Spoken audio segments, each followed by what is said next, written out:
Et pour parler du Liban, nous recevons sur notre plateau Léo Nicolian, fondateur du Conseil de coordination des Libanais de France. Bonjour, merci d'avoir accepté notre invitation. Alors, vous arborez un brassard avec écrit Saoura, révolution en arabe, après la révolution du jasmin en Tunisie, révolution du Nil en Égypte. C'est la révolution du cèdre aujourd'hui?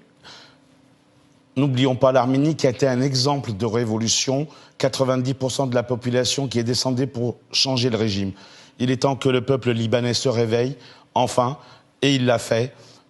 Il est hors de question de continuer à vivre sous la coupe d'un État qui n'en est pas un, d'un gouvernement qui n'en est pas un. Ce n'est qu'une bande de criminels, de mafieux qui font partie de l'oligarchie mondiale. Tout simplement. Alors, pour parler justement du gouvernement, Saad Hariri, le Premier ministre, a proposé un ensemble de réformes économiques. Le président Michel Aoun a, lui, pris la parole pour dire qu'il était prêt à rencontrer les représentants des manifestants.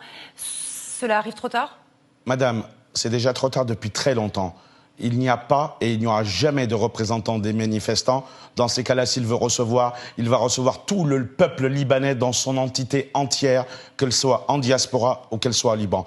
Quant au président lui-même, Michel Aoun, un chef d'État qui a été un ancien général doit savoir garder ses troupes au pas. Et quand on en est incapable, vu sa déclaration, il disait qu'il a été empêché de travailler, soit on coupe la mauvaise herbe, soit on s'en va. Et on demande le départ aussi, bien entendu, de M. Hariri, de tout le gouvernement, de tous ces mafieux, y compris jusqu'au dernier député.